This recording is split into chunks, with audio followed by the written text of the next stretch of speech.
Did you guys see this? Did you guys see this weekend? If you follow, popular military news sites, you might have seen this. What you're looking at here is the rank insignia for an E5 in the Navy, a petty officer second class, the crow with 2 chevrons.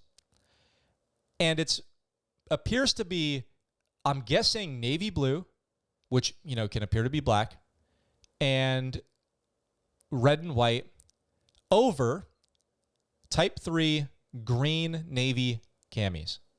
This is deeply troubling to me. So let's put 7 minutes on the clock and talk about why.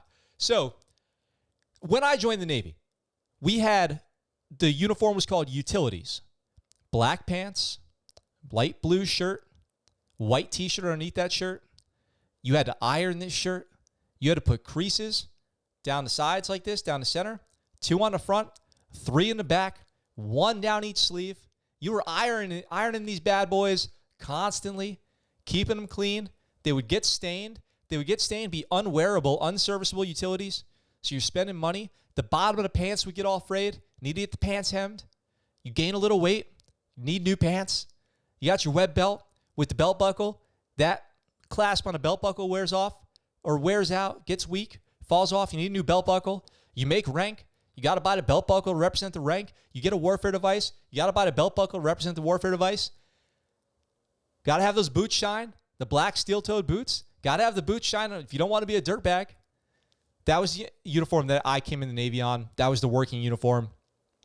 It was either that or you could wear coveralls if you were doing dirty work, but the utilities was the uniform. So you're wearing utilities. Cool. Wearing utilities. You're wearing coveralls, and you're doing your job, and it's all good. Then, and with the utilities, you could wear a ball cap, a command ball cap. So whatever command you were at, they would have their own ball cap, and you could wear that. Then the Navy in 2008 begins this uniform downward spiral that has lasted to this day. It has not stopped. It all started with the PT uniform and the Type 2 blue camis. So these Type 2 camis come out, or they become announced that the Navy's going to be going to blue digital camis. They were like dark blue, light blue, middle blue, and that they were going to replace the utilities. And slowly but surely, 2008, 2009, you start seeing them at test commands. People are wearing them out, in the fleet. And then they became a huge joke because not only was the joke that, look, the Navy's got camouflage to help them blend in the water, but also you could lay down in a P-way or a passageway on a ship and you would disappear into the floor. Let me see if I can find a photo of it. So you would just disappear into the floor and vanish. And these uniforms also had major problems with being kind of, they would get unserviceable really quick. So let's see. So here's the Type 2 uniform. So you're looking at the Type 2 uniform right now. That's not it. That does not look like it. So here's a bunch of sailors in formation doing their thing. So anyway, so we wore the Type 2 uniform for a while, and it was effectively not very good. Okay, so basically, let me summarize it by saying it was not very good. And initially, and this is great, it was not flame retardant, so it was not approved for shipboard use. So they go to this uniform, and you can't even wear it on a ship because they didn't make it flame retardant. So they had to do this whole overhaul. Then they go into the PT gear. The PT gear, we had these. Yeah, it's not easy to get found when you blend in with the water. So when you fall off the ship and you go man overboard, you blend in with the water and you're totally lost. Thanks for the comment. So we go to the PT uniform, and it started with blue shorts. It used to be blue shorts and a white T-shirt that you would get in boot camp, and that was the Navy uniform. And other than that, there was no real PT uniform. So at PT events like Command PT, people would wear whatever. You would just wear gym clothes, okay? That was not like the Navy's known for its PT anyway, so why have a uniform? Then they announce the Navy's PT uniform is the new blue shorts and the yellow shirt, and it was, I'm pretty sure it's still the uniform, and it's really bad. It is really, really bad. So let me look it up for you guys real quick.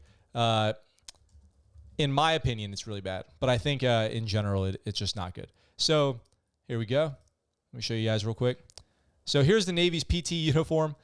This guy seems to be happy enough wearing it. I definitely did not like it. And they came out with the long sleeve shirt and the short sleeve shirt, and then that was it. And for a long time, you thought that they were coming out with something like this, the sweatsuit, and then they just never did. So they just basically never finished the PT uniform. They just started it and then never finished it. And it went through a few iterations as well. Thank the Marine Corps for the Digicam craze. Yeah, I guess thanks Marine Corps. Now everyone matches the Marine Corps except for the Army who went with the multicam pattern, which is probably the most decent one. But the Navy then not happy enough, not good enough for the Navy. So they had to go with the Navy Type 3, the Type 3 uniform. You guys, if you guys see my spelling here on the screen in a minute, don't give me a hard time. I'm in a rush typing. So then the Navy goes with the Type 3 uniform, which you can kind of see here. Originally, there was the Type 2s and the Type 3s. So we went from utilities to Type 2s. After Type 2s were out for a while, they introduced Type 3s. And the difference was, if you were at a normal fleet Navy command, ship, seagoing, squadron, whatever, you would wear the Type 2s, the blue ones. If you were a CB or some kind of other Navy ground forces, expeditionary forces, you would wear the green uniform, the Type 3s. And that distinguished you from what type of unit you were in. And then there were other individual distinctions you could make with the patches on the chest and stuff.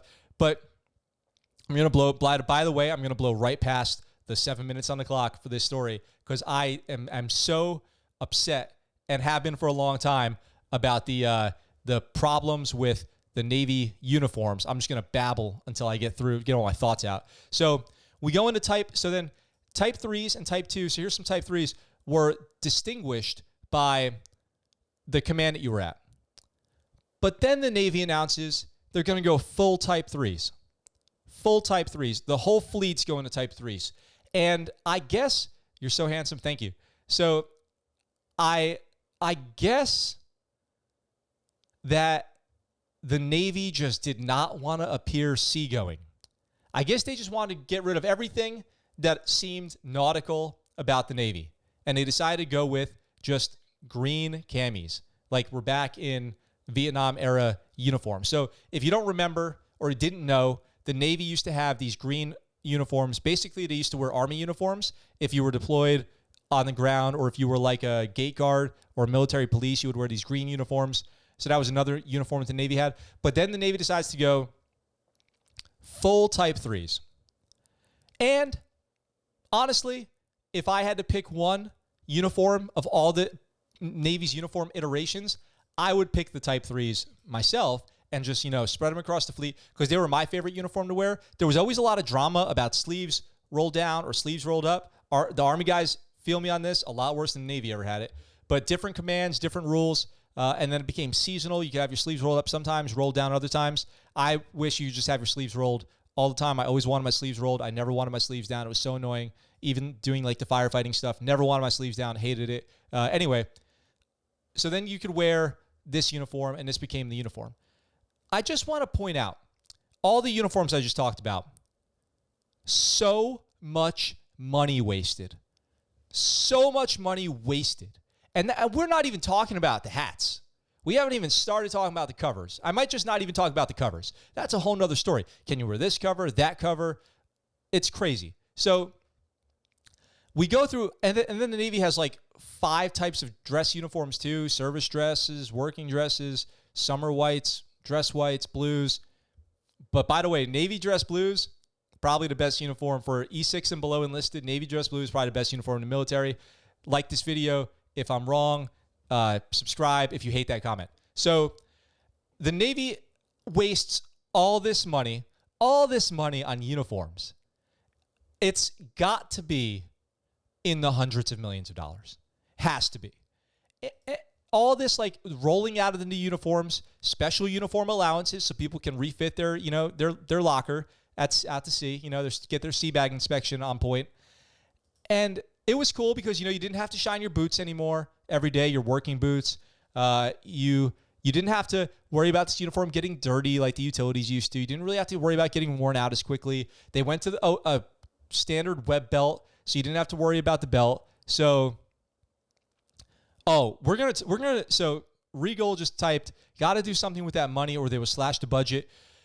I'm going to do, I think, a whole episode on why I think that the way that the Navy or the military budgets money is the greatest example of government fraud, waste, and abuse that there is on the planet. So it's like the reason for fraud, waste, and abuse is the way that the Navy does its budget. So anyway, so with the uniforms, so the Navy wastes hundreds of millions of dollars on these uniforms, and then they change them, and after rolling them out, realize they've made all these mistakes, and then go back and go, oh, we got to, these uniforms are no longer good, trash these, we're going with these, we're going to roll out this PT uniform. No, we're not going to roll it out, we're just going to quietly never talk about it again.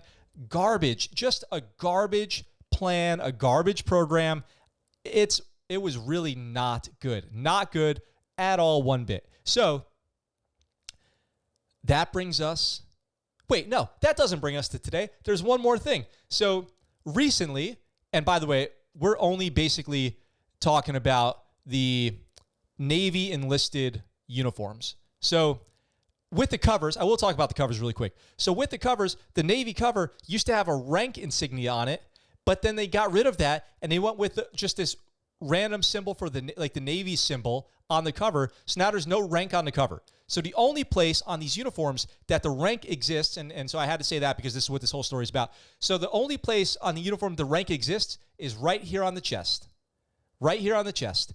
And so this week, and by the way, and this is nothing new, intra-service, we all have a hard time already figuring out who's who. When I look at the Air Force and I got to start counting stripes, thanks, Jones. Appreciate you tuning in. So when I have to start counting stripes on the Air Force, 1, 2, 3, 4, 5, 6, 7, 8, 9, 10, 11, 12, 14, 2 stars. The Air Force is like the hardest one to figure out because you have to do a lot of counting to figure out if they're between E4 and E6. So they're probably the worst. In the Navy, we've got the crow for E1 to E6 with the chevrons, and then chiefs and up have anchors, and throughout all the branches, the officer symbols are the same. So for enlisted, it gets confusing. Now, the thing here is that this patch, what you're looking at on the screen, used to be in Type 3 cami. Type 3 cami with the crow, with the chevrons, but people were complaining it's too hard to see. People were complaining it's too hard to see if it is a E4, E5, E6, or the difference between an E8 and an E9 and an E7, because they just put these little stars up at the top of it, which are all in the same kind of matte black, digicolor. And people are saying, well, I just can't tell the ranks apart. So, and this is after they took it off the cover. So after they took it off the cover, they switched it on the chest for this optional uniform item. So this optional uniform item is the black, but probably navy blue, but black, basically. Crow with the chevrons. It looks like trash. And this story is making all kinds of waves across the Navy because the Navy announces that your voices have been heard. Your concerns have been heard, is what they say. Your concerns have been heard. The Navy has now authorized a new and more recognizable tab for optional wear. And so they have the option to use the cold weather Parker rank insignia on the NW Type 3 Parkers, black fleece liner and shirt. So all these different uniforms, E4 to O10. So it looks horrible, and it doesn't solve the problem in the first place, which is that the Navy is bad at designing their uniforms because they don't think it out. The problem is they don't think it out. They don't come up with a plan, test it, and then do iterations of the plan. They just do whatever in a vacuum and then send it out to the fleet, is what it seems like. So they come out with this. But nobody asked for this. This is dumb.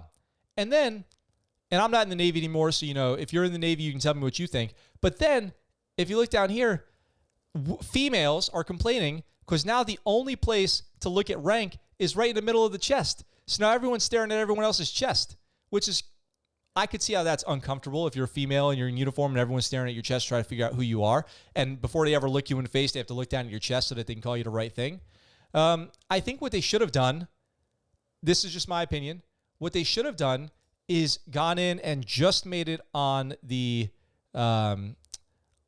covers and then left it. They should have changed it on the cover so it's more visible and then left it on the chest because it just doesn't, or come up with a better plan than this. Either don't do anything or come up with something better. Don't just do something that's really bad because this is just really bad. It's just really bad. So frustratingly, I say another bad uniform by the Navy. Sadly. Bummer. What do you guys think? How does that look to you guys? I think, let's see, we got a comment over here. Big old ranks on the sleeves like the old days would work. Yeah, so that's the other thing. On the utilities, we used to have big ranks on our arms. So it would be on the left arm, you would have this giant tab. It was the same thing, the crow with the chevrons. So that would work on the arms, but now we have the patches there. So now we replace it with, but here's the thing. The Navy doesn't even use the patches on the arms. Like we have the flag and the Don't Tread on Me patch, but we don't have any other unit patches on the sleeves. So the Navy doesn't even have unit patches on the sleeves. So they have all this Velcro, nothing to do with it. Well, actually, does it have Velcro on there? Wait a second. Hold on. There's no Velcro on there, so I take it back. Yeah. Well, yeah, no Velcro on there. I take it back. So it'd be cool if we had unit patches. I think that the Navy should go to unit patches. I think that'd be a really good choice, actually. So you heard it here first. The ScuttleButt Show demands that units go to unit patches.